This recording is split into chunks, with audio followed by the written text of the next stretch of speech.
या इसे तस्लीम नहीं करेगा। और फिर उसके बाद बात आगे जाएगी।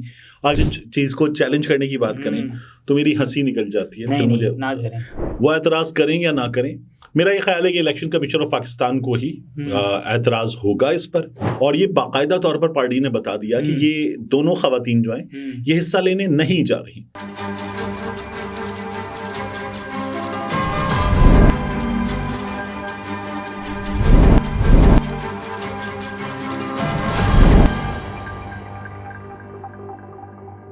अस्सलाम वालेकुम, मैं हूं अब्दुल सत्तार। आप अलग न्यूज़ देख रहे हैं। तारिक मतीन हमारे साथ हैं। आज पाकिस्तान तहरीक इंसाफ के लिए इंट्रा पार्टी इंतखाबात का दिन था, जिसमें चारों सूबों के सदूर और उनके अलावा एक चेयरमैन का इंतखाब होना था। तो गौहर अयूब साहब चेयरमैन पाकिस्तान तहरीक इंसाफ मुंतखब, और उनके अलावा वैसी जमात पे जो है वो बुशरा बीवी के जादू करने के इल्जामात हैं। तो अब आपने गौहर अयूब को अगर चेयरमैन बना दिया है तो बैरिस्टर गौहर को बना लें। मरहूम हो चुके गौहर अयूब साहब, ये गलती मैं भी करता हूँ, बैरिस्टर गौहर की जगह गौहर अयूब बोल देता हूँ। लेकिन बहरहाल बैरिस्टर गौहर साहब, उमर अयूब उनके बेटे जो है वो जनरल सेक्रेटरी हैं। बैरिस्टर गौहर साहब पार्टी चेयरमैन बन गए। इस पर पहले ही हमने बहुत चीखें सुनी थी। बिल्कुल। अब पाकिस्तान तहरीक इंसाफ ने अपने इंट्रा पार्टी इलेक्शन उनके नताइज का ऐलान कर दिया है। ये ऐलान दिया जाएगा इलेक्शन कमीशन ऑफ पाकिस्तान को एक हफ्ते के अंदर पार्टी चेयरमैन के दस्तखत शुदा नताइज के तस्लीम करने के बाद।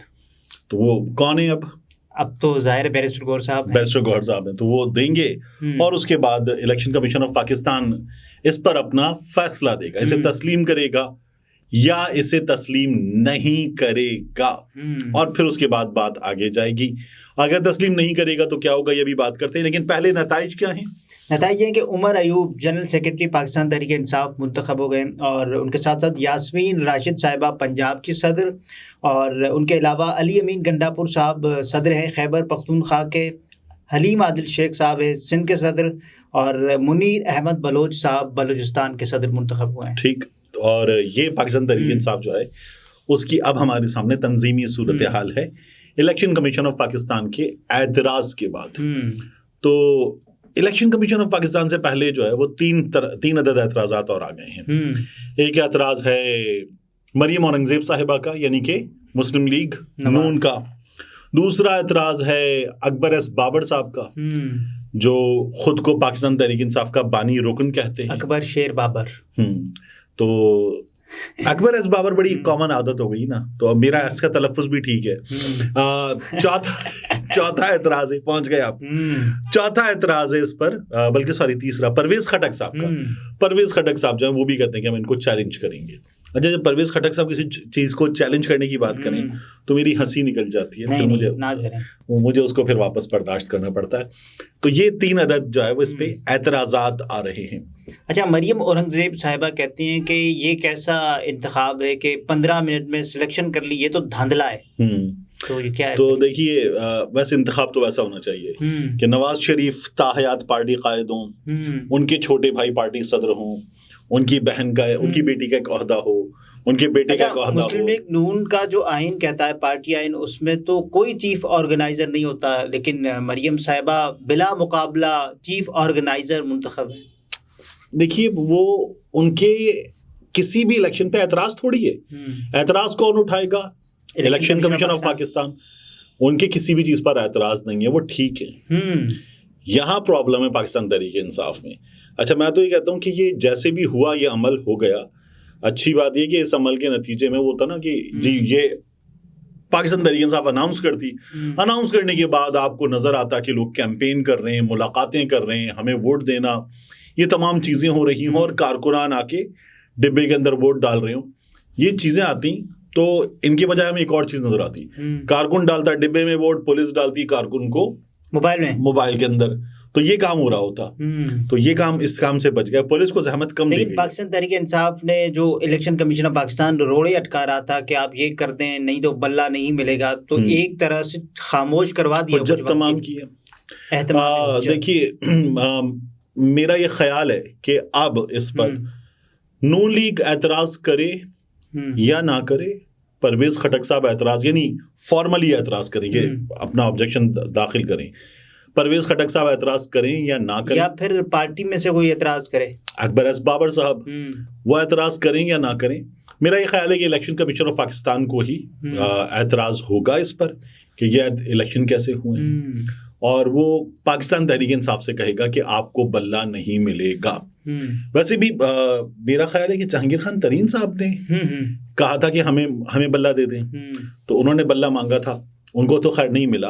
फिर उन्होंने कहा कि हमें उकाब दे दें, उनको फिर चिड़िया दे दी गई, क्योंकि नहीं वो भी तो परिंदा है। तो खैर फिर उनको उकाब मिल गया। तो लेकिन बल्ला जो है वो उनको चाहिए था, बल्ला नहीं मिला उनको। पाकिस्तान तहरीक इंसाफ के पास बल्ला है, ये बल्ला अब मुमकिन तौर पर लिया जा सकता है, लेकिन उसके बाद फिर बल्ला किसके हवाले किया जाएगा? नहीं, उसके बाद फिर वो होगा ना, एक लीगल बैटल होगी। पाकिस्तान तहरीक इंसाफ वाले इलेक्शन कमीशन के इस फैसले के खिलाफ कहाँ जाएंगे? Islamabad high court. उसके बाद कहाँ जाएंगे? Supreme court. प्रॉब्लम है दोनों जगहों पर प्रॉब्लम है, ठीक है।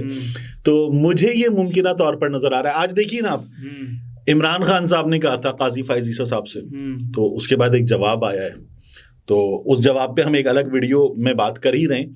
लेकिन ये जो है पाकिस्तान तहरीक इंसाफ का इंट्रा पार्टी इलेक्शन, इसमें अब आ जाएं ओहदों पर। बैरिस्टर गौहर साहब पे एतराज नून लीग वाले या बहुत से लोग कर रहे हैं, परवेज खटक कर रहे हैं कि ये कैसी जमहूरियत है, 1.5 साल पहले मैंने बंदा शामिल करवाया था, उसको आपने पार्टी लीडर बना दिया। बात ये कि इनके अलावा कोई हो जाए, असद कैसर साहब की बात हो रही है, ऐसा कोई बंदा आप ले आए कि जी ये पार्टी चेयरमैन होगा, तो उसको छोड़ा कहाँ जा रहा है? असद कैसर को अब गिरफ्तार कर लिया मेडिकल स्टोर के अंदर तोड़ फोड़ के इल्जाम में। क्या कर रहे, दवाइयां चोरी कर रहे, मतलब पता नहीं क्या चाह क्या रहे हैं। फवाद चौधरी ने सनम जावेद साहब की जमानत मंजूर हो गई, लेकिन छोड़ा नहीं फिर भी, ठीक है। तो अगर किसी भी असद कैसर साहब की भी जमानत आज मंजूर हुई है, नहीं, लेकिन मेडिकल स्टोर में तोड़ फोड़ की है ना उन्होंने, ठीक है, जेल में से की होगी, तो वो गिरफ्तार। अब इसी तरह से आप किसी को भी लाएंगे तो वो उसको छोड़ा जाएगा नहीं। लोग कहते जी परवेज शाह महमूद कुरैशी को बनाते, चौधरी परवेज इलाही को चेयरमैन बनाते, तो वो दोनों कहाँ पर हैं? अच्छा, ये इमरान खान साहब ने एक पॉलिटिकल कार्ड खेला है कि सबको ये भी पता चल जाएगा, देखें मोरूसी सियासत का खात्मा है, और बैरिस्टर गौहर को लाया है, और बुशरा बीबी भी नहीं है, देखें जमात के अंदर, और आपने देखा था कि अंदर कोई भी नहीं, बुशरा बीबी के हक में और अलीमा की जगह हलीमा के खिलाफ एहतजाज करवाया गया था, वो भी पेड एहतजाज था। तो ये पाकिस्तान तहरीक इंसाफ साहिबा ने कहा भी था ना कि हम तो ना सियासत में थे, ना हैं, और ना आएंगे, ठीक है। और ये बाकायदा तौर पर पार्टी ने बता दिया कि ये दोनों खवातीन जो हैं ये हिस्सा लेने नहीं जा रही, लेकिन फिर भी ये सब कुछ ऑडियो को इक़्तिदार की जंग करार दिया गया। तो अब मेरा ये ख्याल है कि barrister Gauhar is a good choice, क्योंकि वहां बंदा चाहिए था आपको। यास्मीन राशिद साहिबा, पाकिस्तान तहरीक इंसाफ ने एक बार फिर बताया कि जी एक तो घर से कोई नहीं आ रहा, दूसरा यास्मीन राशिद जो है वो हिम्मत की सबसे भरपूर तस्वीर के तौर पर सामने आई, तो बेहतरीन फैसला है। अभी भी फेस कर रही है मसाइल, और वो फेस कर रही हैं। अली अमीन गंडापुर साहब खैबर पख्तूनख्वा में गो के वो रूपोश हैं, मगर अली अमीन गंडापुर साहब जो है वो एक तवाना आवाज है, तो अली अमीन गंडापुर साहब हैं। मुनीर अहमद बलोच साहब, ये अगर मुझे सही अंदाजा है, क्योंकि मैं पाकिस्तान तहरीक इंसाफ की और बलूचिस्तान की बाकी क़यादत से, हम बाकी जमातों में भी वाकिफ नहीं है उस तरह से, मेरा ख्याल ये कॉलम निगार मुनीर अहमद बलोच साहब हैं। और मुनीर अहमद बलोच साहब, अगर ये वही कॉलम निगार मुनीर अहमद बलोच साहब हैं, तो ये बहुत ही वोकल आदमी हैं।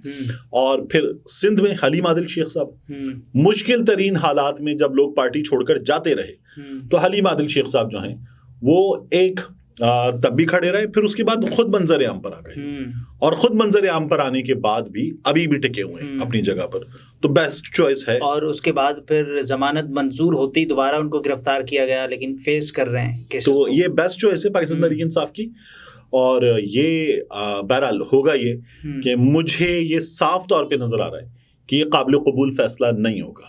लेकिन इसके बाद फिर अगर फैसला मंजूर नहीं होता, यानी कि इलेक्शन कमीशन ऑफ पाकिस्तान को, तो फिर बल्ला लीगल बैटल है, ठीक है, लीगल बैटल है, बल्ला नहीं मिलेगा। अच्छा, क्या बल्ला नहीं मिलेगा? ये जवाब बताएं। देखिए, बल्ला नहीं मिलेगा तो आगे जाना होगा, हो सकता है कि उसमें जीत भी जाएं। अगर उसमें भी नहीं जीते तो फिर एक नया इंतखाबी निशान, नया नाम, कोई चेंज शुदा सूरत हाल, ये अगर आएगी तब्दील शुदा सूरत हाल, तो भी क्या ख्याल है आपका? नुकसान के अलावा मैं आपसे अर्ज कर देता हूँ ना, इस वक्त दो पीपल्स पार्टी हैं, एक तीर वाली एक तलवार वाली है, चल रहा है मामला, बिल्कुल ठीक है। इमरान खान साहब कहते हैं, और ये जो सोशल मीडिया का दौर है, कि अब आपने वोट इस निशान को देना है आपको, तो क्या होगा? तो जाहिर है उस पर भी तो बात इमरान खान की का फर्क तो पड़ेगा ना, जाहिर है एक बल्ला चलता हुआ आ रहा है और आप कहते वो बल्ला किसी और को तो नहीं मिलेगा ना इस वक्त। अगर मिल गया तो भी बहुत थोड़ा सा फर्क पड़ सकता है, नहीं पड़ेगा उससे फर्क। नाज़रीन, ये तारिक मतीन थे, गुफ्तगू आपने मुलाहिजा फरमाई। इजाज़त दीजिए, अल्लाह हाफ़िज़।